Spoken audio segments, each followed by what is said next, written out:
대제사장 안나스가 이끄는 공회, 이 공회에서는 지난주에 우리가 계속 나눴던 것처럼 예수님이 사형에 처해야 할 죄목을 찾는 일에 끊임없는 증언자를 세웠잖아요. 성경은 우리에게 그렇게 말하죠. 예수님을 쳐서 증언하더라. 이 말은 손으로 뭐 치다 이런 뜻이 아니고 계속해서 차서대로 증언자들이 나와가지고 계속 증언했다 이런 뜻이거든요. 끊임없이. 그런데 그들의 증언이 일치됨이 없었습니다. 누구 하나 두세 사람이 증언이 일치돼야 죄목을 결정할 수 있는데 누구 하나 일치되지 못한 누구 하나 증언을 일치시키지 못했죠. 그러니까 예수님을 사형에 해당되는 죄목을 어떻든지 찾아서 결정적인 증거를 찾고자 했지만 찾지 못했지요. 이것을 볼 때에 예수님을 결박하여 끌고 온 것 자체가 그리고 공회에 세워서 재판하는 과정이 불법적이고 정당하지 못한다는 사실이 분명하게 드러난 것입니다. 이 공회에서는 당황할 수밖에 없죠. 이렇게 되면 이미 사형에 처한 사람처럼 이미 결박해서 끌고 와서 죄인처럼 때리기도 했는데 제목이 드러나지 않으면 어떻게 되겠습니까? 그래서 자신의 뜻대로 되지 않자 대제사장 가야바가 직접 나서요. 60절에 대제사장이 가운데 서서 예수에게 물어 이르되 너는 아무 대답이 없느냐? 이 사람들이 너를 치는 증거가 어떠하냐? 이렇게 묻습니다. 대제사장이 직접 일어나서 증언자로 나섰다는 거죠. 그러니까 대단히 지금 심각하게 여겼다는 겁니다. 예수님에 대한 신문이 자신들의 방향으로 흘러가지 않았어요. 그래서 대제사장이 직접 나선 것이죠. 만일 여기에서 신문이 끝나버린다면, 증언이 일치가 되지 않아서 신문이 끝나게 된다면 예수님을 붙잡아 결박하여 끌고 온 것이 부정하다, 부당하다라는 결론을 맺게 되는 것이잖아요. 그러므로 공회는 어떤 방법, 모든 가지고 있는 방법을 동원해서라도 예수님을 사형에 처해야 할 제목을 찾아야만 했습니다. 그래야만 공회가 재판을 열었다는 것이 정당화될 수 있고 사람들에게 이게 정당하다라는 것을 말할 수 있게 되고 그리고 앞으로 예수님을 처형하기까지 모든 재판을 진행함에 있어 합법적이다라는 것을 말할 수 있게 되는 것 아니겠습니까? 그런 것 때문에 대제사장은 일어났어요. 그리고 예수님께 물었던 겁니다. 너 도대체 왜 아무 대답도 안 하느냐? 이 사람들이 너를 치는, 그러니까 너를 계속해서 증거하는 증거가 어떠하냐? 대제사장은 증언자들이 차례대로 일어나 증언하는 것에 대하여 예수님이 침묵하는 것에 대하여 다그치고 있습니다. 말을 하라. 이렇게 다그칩니다. 예수님은 성전을 헐고 성전을 짓겠다고 증언했던 증언자들의 거짓을 너무나 잘 알고 있잖아요. 증언자들의 증언도 서로 일치하지 않았잖아요. 그래서 이 상황이 얼마나 거짓된 것이고 얼마나 부당한 것인지를 예수님이 말씀하실 수도 있습니다. 그런데도 예수님은 아무 말씀도 안 하셔요. 침묵으로 일관하고 계셨습니다. 공회는 지금 예수님이 죽임을 당할 만한 죄인이라는 증언을 찾고 있습니다. 그래서 많은 증인을 세워서 증언케 했습니다. 하지만 서로 그들의 증언이 서로가 일치되지 않았기 때문에 예수님께서 사실에 대해서 이렇다. 내가 말한 것을 너희가 듣지 않았느냐? 정직하게 그 자리에서 변호한다면 그들은 오히려 곤궁에 빠질 가능성이 큽니다. 그렇지만 예수님은 이 자리에서도 여전히 침묵하고 계셨습니다. 그러자 대제사장이 일어서서 증언에 대해 예수님 자신의 생각을 변호할 것을 다그치고 나선 것입니다. 아마 대제사장으로서는 예수님께서 침묵하기보다는 어떤 변호라도 하셔야만 예수님의 말꼬투리를 잡아서 죄의 증거를 잡고자 했을 것입니다. 하지만 여전히 예수님은 침묵으로 일관하고 계셨습니다. 이런 모습, 예수님의 이런 모습은 성경을 혹시라도 잘 아는, 예를 들어서 서기관, 바리새인들이 성경의 전문가들이니까 이런 자들은 아마 성경을 조금만 되돌아보면 특별한 모습이다, 특별한 말씀에 해당된다는 것을 금방 떠올렸을 수 있습니다. 이사야 선지자와 시편의 말씀을 되돌아보면 이렇게 기록하고 있어요. 이사야 53장 7절. 그가 곤욕을 당하여 괴로울 때에도 그의 입을 열지 아니하였으며 마치 도수장으로 끌려가는 어린 양과 털 깎는 자 앞에서 잠잠한 양같이 그의 입을 열지 아니하였도다. 이렇게 기록되고 있거든요. 그러니까 저들이 예수님을 잡아서 메시아라고, 저들이 예수님을 거짓 메시아라고 잡아서 지금 재판하는 과정에 아무 말도 안 하고 침묵으로 하는 것을 뒤돌아보면 이사야 선지자의 말씀을 떠올릴 수 있습니다. 그리고 시편에도 이렇게 기록돼요. 시편 38편 12절부터 14절. 내 생명을 찾는 자가 올무를 놓고 나를 해하려 하는 자가 괴악한 일을 말하여 종일토록 음모를 꾸미나 나는 못 듣는 자 같이 듣지 아니하고 말 못하는 자 같이 입을 열지 아니하오니 나는 듣지 못하는 자 같아서 내 입에는 반박할 말이 없나이다. 일부러 말하지 않는다는 것이죠. 예수님의 신문의 과정이 공회에 의해서 진행되고 있습니다. 그렇지만 예수님은 이 진행 과정을 통해서 구속을 위한 약속의 말씀을 지금 성취하고 있다는 것입니다. 거짓 증인들과 공회로부터 수치와 모욕을 당했습니다. 그런데 그 앞에서 침묵하고 계심으로 구속자로서 구약에서 약속한 그 말씀이 성취되고 있는 것을 저들에게 보여준 겁니다. 예수님의 침묵은 재판을 진행하는 공회원들에게 몹시 당황하게 만들었을 겁니다. 재판에 임하는 사람이라면 자신의 무죄를 주장하기 위해 어떤 말로든 좋은 말로 노력하고 애쓰지 않겠습니까? 이것이 상식적이고 일반적입니다. 하지만 예수님은 어떤 변명도 변호도 하지 않으시고 침묵하셨습니다. 그러자 저들은 무척 놀랐습니다. 예수님께서 계속해서 침묵하시자 대제사장은 다시 이렇게 묻습니다. 61절에 침묵하고 아무 대답도 아니하시거늘 대제사장이 다시 물어 이르되 네가 찬송받을 이의 아들 그리스도냐 이렇게 묻습니다. 대제사장은 아마 예수님께서 제자들과 가르친 복음을 전할 때에 이렇게 예수님이 말씀하셨다라는 것을 간접적으로 들어서 알고 있었을 것입니다. 그래서 이렇게 물었던 겁니다.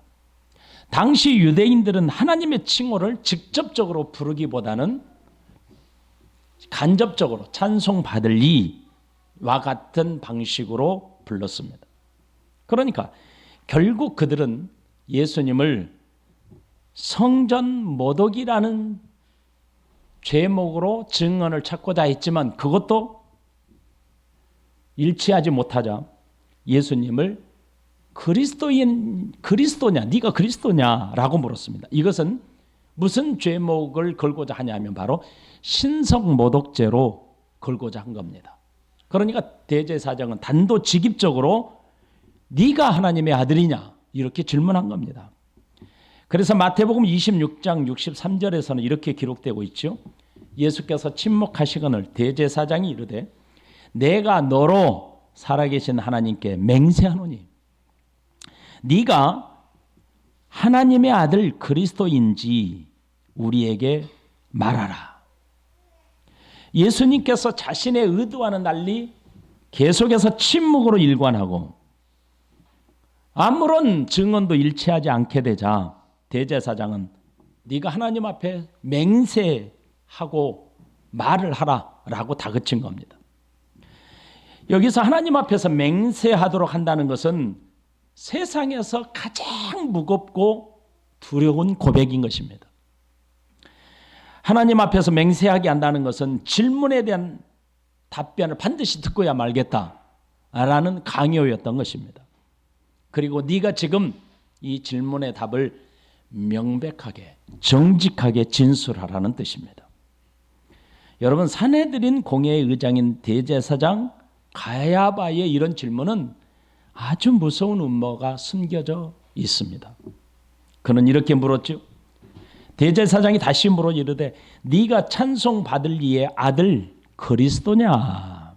여러분, 대제사장이 그리스도냐라고 답하도록 강요하고 있지요. 그 강요한 이유가 있습니다. 그것은 예수님을 체포한 명목을 찾고자 한 것입니다.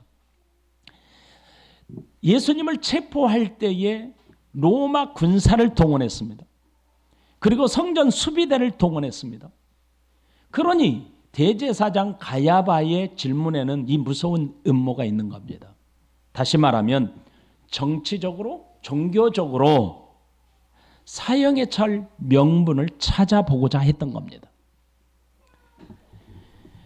여기서 그리스도라는 뜻은 기름 부음 받은 자, 다시 말하면 메시아라는 뜻입니다. 이런 뜻이죠. 네가 정말 지금 사람들이 그렇게 대망하고 있는, 기다리고 있는 하나님이 보내신 메시아가 맞느냐? 너 그렇게 생각하느냐? 라는 질문입니다. 이 질문에 대한 예라는 답변을 하게 된다면 예수님은 여지없이 걸려들게 됩니다. 그게 무엇입니까? 만일 이 질문에 대해서 예라고 할 때 첫 번째로 걸려드는 게 신성모독죄입니다. 그리고 두 번째로는 로마 정부를 대항하는 반란의 주도자로 정죄받게 됩니다. 예수님께서 가르치신 복음은 로마 정부를 정복시키기 위한 반란을 위해서 전파하신 적이 한 번도 없습니다. 오직 한 가지였습니다.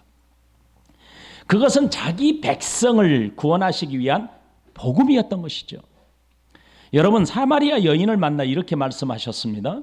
요한복음 4장 25절 26절 여자가 이르되 메시아 곧 그리스도라 하는 이가 오실 줄을 내가 아나이다. 여러분, 이 여인이 예수님께 물었던 것을 보십시오. 말했던 것을 메시아 곧 그리스도, 지금 똑같은 말 아닙니까? 네가 그리스도 곧 메시아냐? 라고 하는 대제사장의 질문 아닙니까? 내가 메시아가 오실 줄을 내가 아는데 그가 오시면 모든 것을 우리에게 알려주시리이다. 예수께서 이르시되 네가 말하는 내가 그라 하시냐 이렇게 말씀하셨습니다. 사람들이 다윗의 자손 예수라고 부르짖을 때 예수님은 거절하지 않으셨습니다. 마태복음 21장 15절 16절 20절 대제사장들과 서기관들이 예수께서 하시는 이상한 일과 또 성전에서 소리질러 호산나 다윗의 자손이여 하는 이들 어린이들을 보고 노하여 예수께 말하되 그들이 하는 말을 듣느냐? 예수께서 이르시되 그렇다. 어린 아기와 젖먹이들의 입에서 나오는 찬미를 온전하게 하셨나이다 함을 너희가 읽어본 일이 없느냐 하시고 이에 제자들에게 경고하사 자기가 그리스도인 것을 아무에게도 이르지 말라 하시니라. 또 있습니다. 마태복음 16장 16절과 17절 시몬 베드로가 대답하여 이르되 주는 그리스도시요 살아계신 하나님의 아들이십니다. 예수께서 대답하여 이르시되 바요나 시몬아 네가 복이 있도다. 이를 너에게 알게 하니는 혈육이 아니요 하늘에 계신 내 아버지시니라. 요한복음 10장 24절과 26절에서도 이렇게 나와요. 유대인들이 애워싸고 이르되 당신이 언제까지나 우리의 마음을 의혹하게 하려 하나이까? 그리스도이면 밝히 말씀하소서 하니 예수께서 대답하시되 내가 너희에게 말하였으되 믿지 아니하는도다. 내가 내 아버지의 이름으로 행하는 일들이 나를 증거하는 것이거늘 너희가 내 양이 아니므로 믿지 아니하는도다. 예수님은 지금까지 그리스도라고 하는 사실에 대해서 부르는 사람들에게 감추도록 하셨습니다. 그렇게 하신 이유는 이전까지는 감추어야만 했기 때문입니다. 바로 구속의 때가 아니었기 때문입니다. 그러나 이제는 감출 것이 아니라 드러내셔야 할 때입니다. 사마리아 여인에게 내가 그니라 라고 하는 것은 개인에게 말씀하셨고 말하지 못하도록 경고하셨습니다. 그러나 이제는 공적인 자리에서 감출 때가 아니라는 것을 예수님은 아신 겁니다. 감출 필요가 없게 된 겁니다. 구속을 위한 성육신하신 예수님의 목적을 성취하기 위해 시간이 된 것입니다. 그러므로 예수님의 자신을 드러내심으로 인해서 십자가에 예수님은 처형을 당하게 됩니다. 마가복음 10장 33절로부터 34절 보라 우리가 예루살렘에 올라가노니 인자가 대제사장들과 서기관들에게 넘겨지매 그들이 죽이기로 결의하고 이방인들에게 넘겨주겠고 그들은 능욕하며 침뱉으며 채찍질하고 죽일 것이나 그는 3일 만에 살아나리라 하시니라. 만일 예수님께서 대제사장의 질문에 그렇다라고 한다면 여지없이 예수님은 사형에 처해지게 될 것입니다. 예수님이 이를 모를 리가 없지요. 그렇지만 예수님은 다음과 같이 답변하십니다. 예수께서 이르시되 내가 그니라 인자가 권능자의 우편에 앉은 것과 하늘 구름을 타고 오는 것을 너희가 보리라 하시니. 마태복음 26장 64절에서는 동일한 구절인데 이렇게 구체적으로 기록합니다. 예수께서 이르시되 네가 말하였느니라. 그러나 내가 너희에게 이르노니 이후에 인자가 권능의 우편에 앉아 있는 것과 하늘 구름을 타고 오는 것을 너희가 보리라 하시니. 예수님은 지금까지 침묵으로 일관하시던 모습을 바꿨습니다. 예수님은 결정적으로 사형에 해당하는 발언에 대해서 주저하지 않고 답변하셨습니다.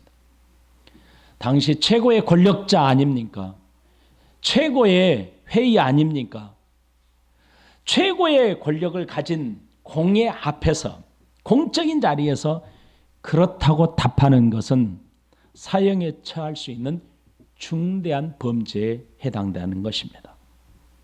예수님께서는 내가 그니라 라고 답변하셨습니다. 이 답변에는 특별한 의미가 있습니다. 이것은 나는 스스로 있는 자니라 라고 하신 하나님의 답변과 용법이 같습니다.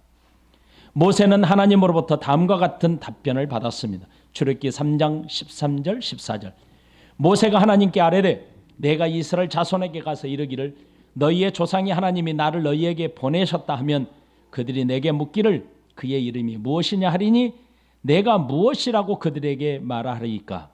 하나님이 모세에게 이르시되 나는 스스로 있는 자니라. 또 이르시되 너는 이스라엘 자손에게 이같이 이르기를 스스로 있는 자가 나를 너희에게 보내었다 하라. 이렇게 답변했습니다. 모세는 지도자로 백성들을 인도해야 할 사명을 받았습니다. 그러나 그는 궁궐에선 도망 나온 신세 아니었습니까?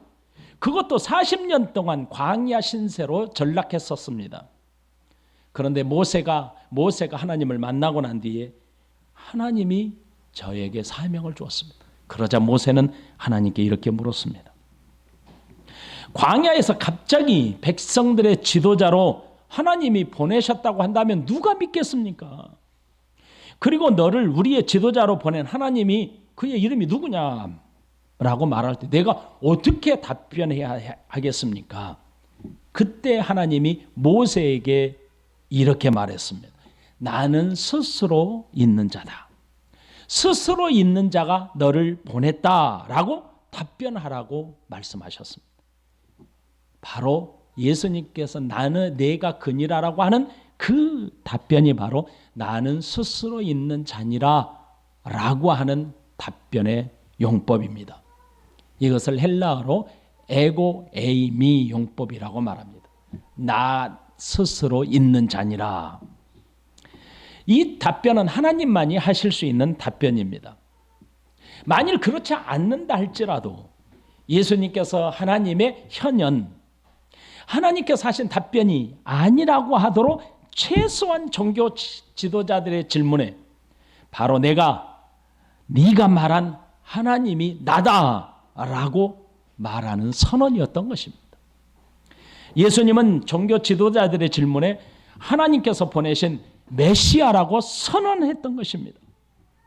예수님은 지금까지 증언자들과 종교 지도자들의 질문에 침묵으로 일관하셨습니다. 그런데 지금 이렇게 답변하는 것은 그 어느 것보다도 중대한 위험을 초래할 수 있는 답변이었던 겁니다. 이전까지는 분명 그리스도가 되심을 감추셨고 엄하게 말하지 말라고 경고하셨습니다. 하지만 이제는 확연하게 드러내셨습니다. 비록 종교 재판장에서 사형에 처하는 결과를 가져온다 하더라도 드러내심의 때가 도래한 것입니다. 공의 앞에서 메시아이심을 공적으로 밝힘으로 사형에 해당하는 중대한 고백을 하게 된 것입니다. 그것도 이 고백의 증인자가 한둘이 아닙니다. 최소한 아마 70명 가까이 될 것입니다. 이로 인해 예수님은 공적인 죄인의 신분으로 권한을 받게 됩니다. 예수님은 이보다 한 걸음 더 나아가서 답변합니다. 이렇게 답변하셨죠. 인자가 권능자의 우편에 앉은 것과 하늘 구름을 타고 오는 것을 너희가 보리라 하시니. 예수님은 하나님 나라의 왕으로서 하나님의 보좌 우편에 앉아 계시다가 마지막 날에 구름을 타고 오실 것이라고 말씀하십니다. 여기서 권능자는 하나님을 가리킵니다.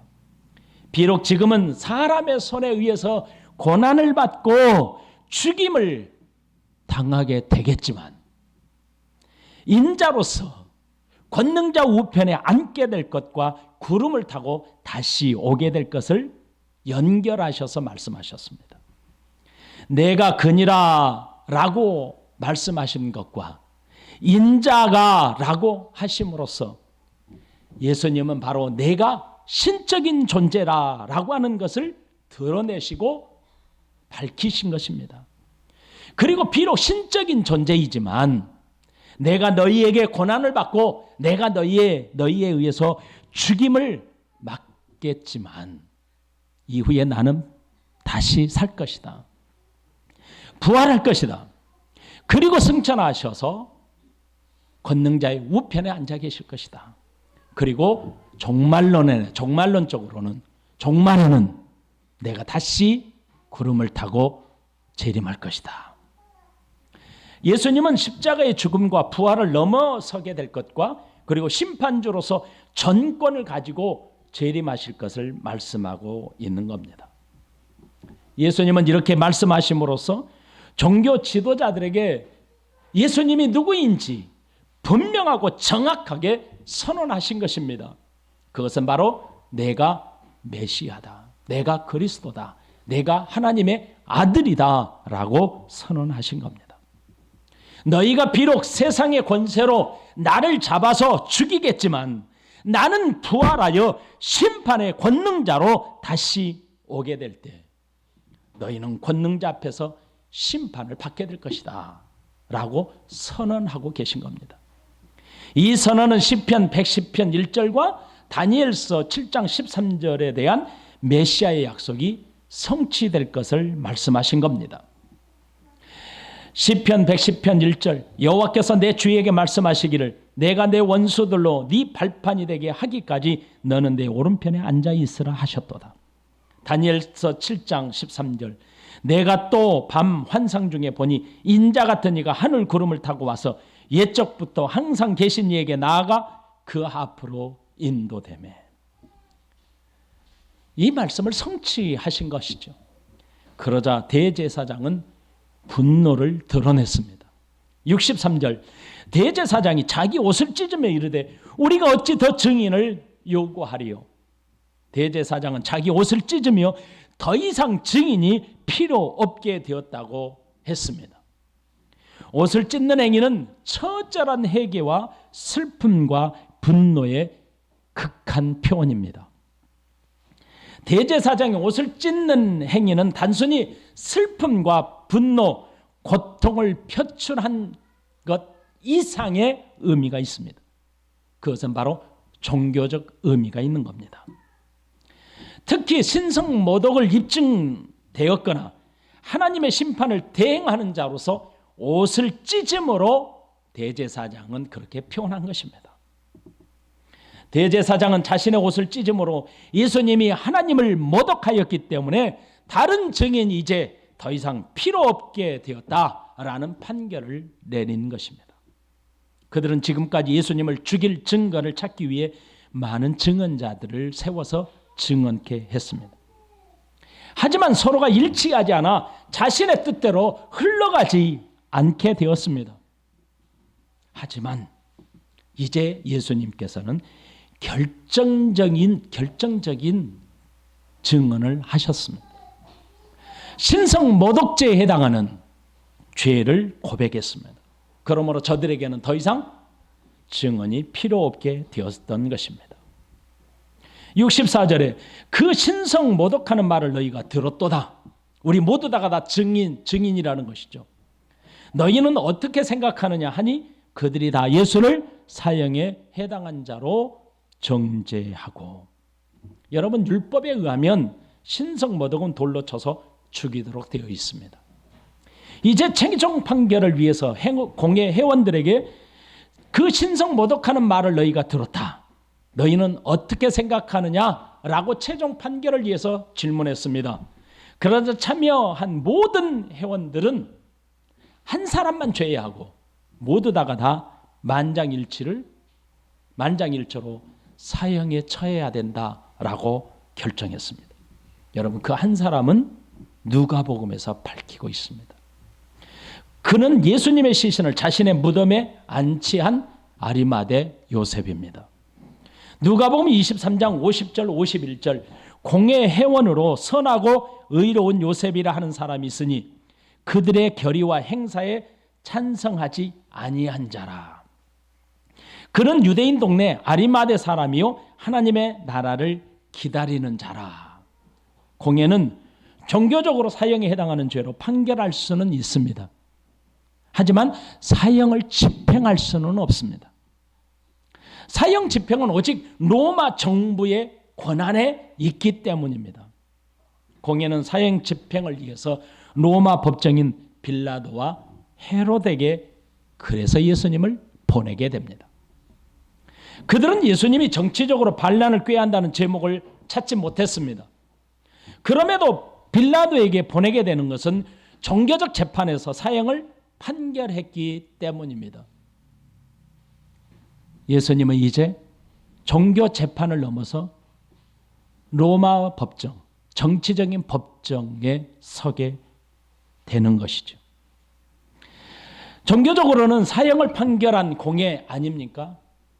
예수님을 사형에 처하도록 판결한 후에 그들은 무자비하게 예수님을 폭행합니다. 모욕을 줍니다. 온갖 모욕과 멸시를 합니다. 65절에 어떤 사람은 그에게 침을 뱉으며 그의 얼굴을 가리고 주먹으로 치며 이르되 선지자 노릇을 하라 하고 하인들은 손바닥으로 치더라. 여러분, 예수님을 앞에 두고 침을 얼굴에 뱉었습니다. 그리고 얼굴을 가리고 주먹으로 그를 쳤습니다. 손바닥으로 뺨을 치면서 이렇게 놀려댔습니다.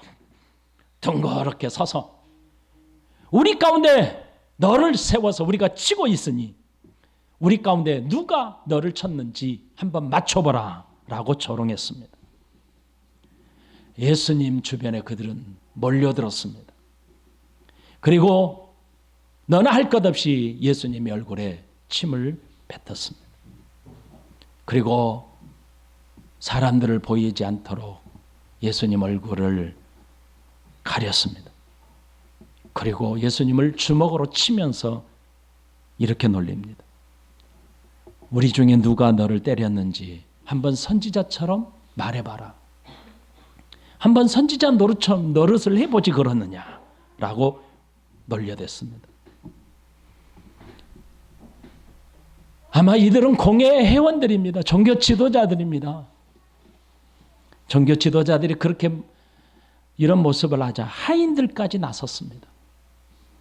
예수님을 손바닥으로 치면서 예수님을 모욕하였던 것입니다. 그들의 이런 행위는 극도로 모멸감과 모욕감을 갖게 합니다. 여기서 손바닥으로 친다는 것은 성전 수비대가 가진 몽둥이로 쳤다는 것, 몽둥이로 두들겨 팼다는 뜻이 담겨져 있습니다. 오늘 이 말씀까지 우리는 살펴보면서 약 3가지만 우리와 함께 정리하며 결론을 맺고자 합니다.